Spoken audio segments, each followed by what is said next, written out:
Welcome to another episode of Bert's Bike. Today we are test driving my buddy Mark's KTM 390. All right, let's do it. All right, woo, okay. It's tall. Whew. All right, thumper sounds good. Oh. That clutch engagement's a little later than I'm used to. Woo!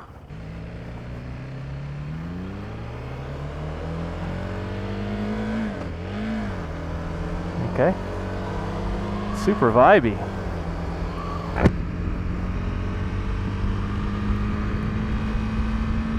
Alright. Alright, so I just got off the RS. So obviously that's a street bike through and through. So far, this is just a really upright position.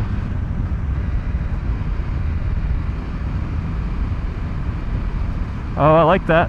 The toggle switch. So here's the thing, I don't have a lot of experience with KTM, but I know of the brand and know a little bit about their bikes, namely the Duke and some of their bigger adventure bikes. First time actually on a KTM, but this is really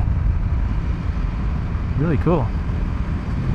This windscreen seems to be doing an alright job. Yeah, it's pushing the wind kind of above my eye line. I'm 6'1". Seems to be doing a good job of it.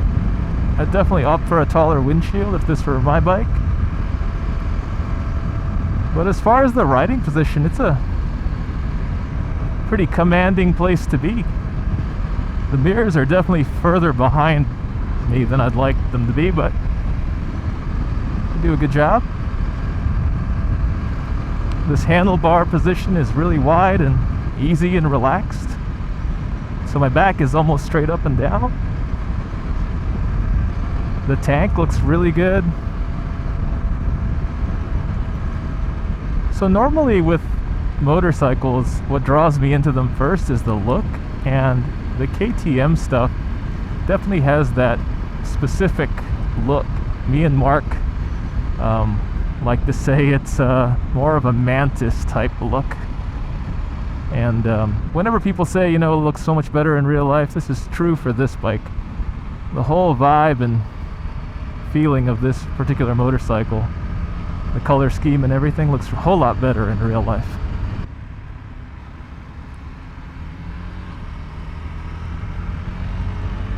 So far the engine is a little vibey, like most single cylinders, and you really got to wring it out to get any kind of power out of it. You can't really lug this engine if you want to be moving along. Surprisingly, when you look at the pictures, it looks like a shorter bike than it is in real life. So it's definitely a lot taller than the pictures look.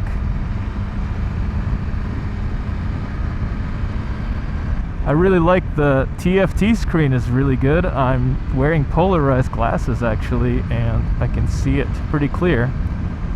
There is a lot of information on it at one time, so it is a little convoluted, but if you're into TFTs, seems like a pretty good TFT actually. I'm always a little apprehensive of bikes with a lot of tech on them. So that TFT does look really good. I think it looks really great actually. I'm noticing there's also a 12-volt port right there for accessories. The way the bike is outfitted stock, it really gives you a lot actually. I mean, I know it's an adventure type bike, so it has the short windscreen, which is adjustable. Comes with some kind of handguards for wind protection, and then it has a plastic skid plate, but looks like part of it is metal. So all in all, I think it's really outfitted pretty well. And you know, for a lot of adventure riders, they're really not looking to thrash their bike when they're off-road. So that plastic skid plate is enough just to keep, you know, rocks and debris from hitting your engine when you're maybe on a gravel road or a dirt road. But you know, if you're gonna be really kind of taking this bike and pushing it to the limits, you got to get at least an aluminum or metal or steel skid plate, you know. The only other thumper that I've ridden that's above 300 cc's would be the Kawasaki KLR, and this is a lot more fun of a motorcycle than the KLR. The KLR, I mean, there's nothing wrong with it or anything like that, but it's just an all-around good motorcycle. But this one is a lot more fun to ride. Even though it's got shaky vibrations on it, I feel like you're pretty connected to the motorcycle right away. And I've never ridden this bike before this review. And it's just a really easy bike to get on and ride. The ergonomics feel really good. I mean, it's an upright motorcycle. My legs are, not quite at a 90 degree. My feet are a little back a little bit. Reminds me a little bit of the CB500X seating position, but maybe just a little bit more relaxed than that Honda would be.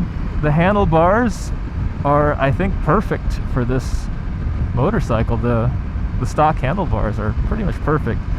Now, I don't like my handlebars to be up high, but I like this width, this tilt back, and the bend on them are really good. It sort of reminds me of my CRF 300L when I put the Pro Taper bars on there. I think they were the CR lows or something like that. I can't remember exactly. Yeah, this bike is definitely giving me more like dual sport vibes, which is really great actually. But it's also giving you a lot more bike around you than a like CRF 300L or something like that. So I guess the other competitor to this would be like the Rally, the CRF 300L Rally. If you want a Honda, the CRF 300 Rally is hard to beat, but if you're looking for something a little more exotic and a little bit more, I think, fun, single cylinder thumper fun, this could check a lot of boxes for a lot of people.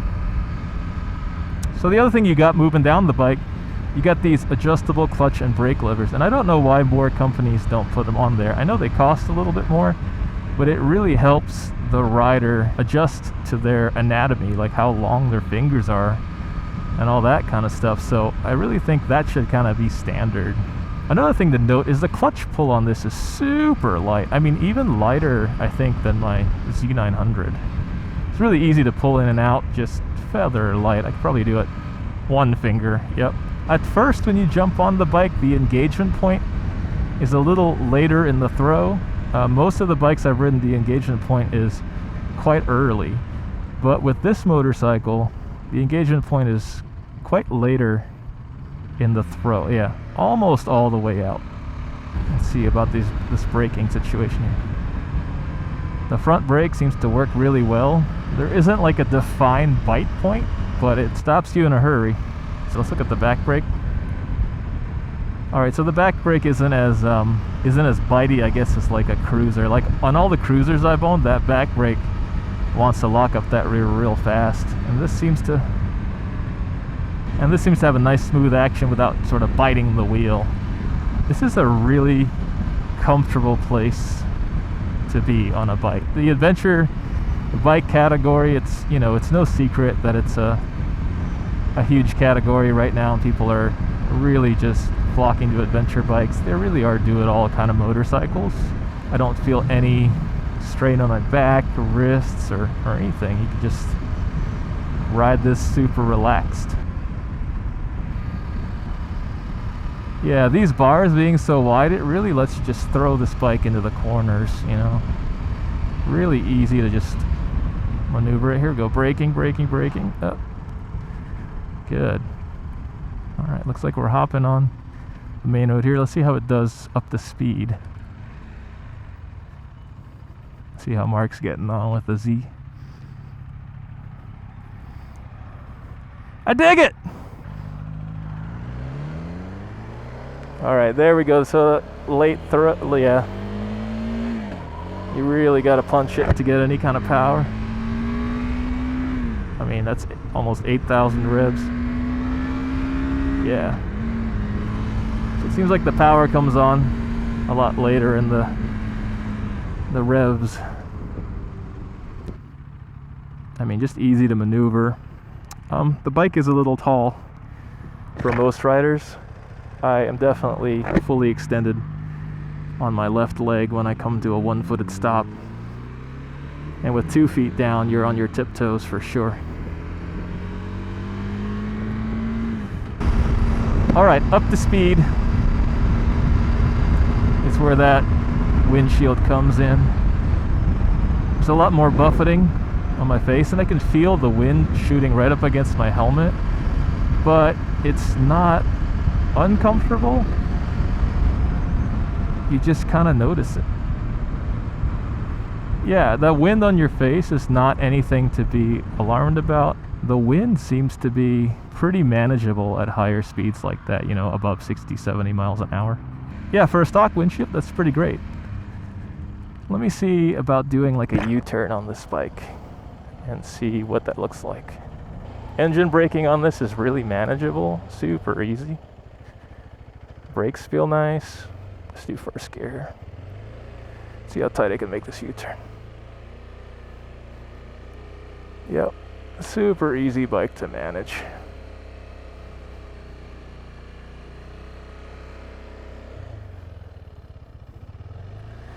Yep, really awesome. Easy peasy. I mean, that's basically 2 parking spots. But yeah, you got to keep the revs up when you're doing stuff like that. Feels awesome. I dig it.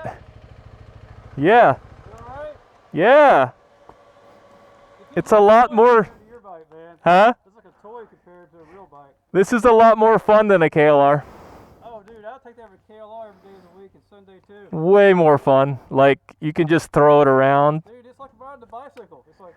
Yeah, it's awesome. The bars are perfect, man. Dude, I love the ergonomics of the bike. Yeah. You got adjustable suspension too? I don't want to change anything on the ergonomics. Yeah, it feels great. I could cruise all day like this for hours. The wind's good? Yep. I only start to notice it when you get like 70 miles above. Definitely one of the more fun thumpers out there for sure. Yeah. These are stock? Yeah. Oh, wow. America in 2022. So crash guard stock, and then the skid plate stock too, and then these are stock? Yeah, these are crap. They don't have any metal behind them. They're just cosmetic. But I mean, for it to have it, it's pretty nice. And then these rebound end preload? You'll have to look that up. I have no idea. Oh, okay. It feels great though. I just bought the bike and started riding. It's like really easy to throw it into corners and everything. The only thing, Mark, I got to give you a little bit of crap for is the headlight. It's a KTM thing, but I mean, it works for it for sure. All right, guys, this is Bert's bike. Please like and subscribe, leave a comment below, and I'll catch you on the next one.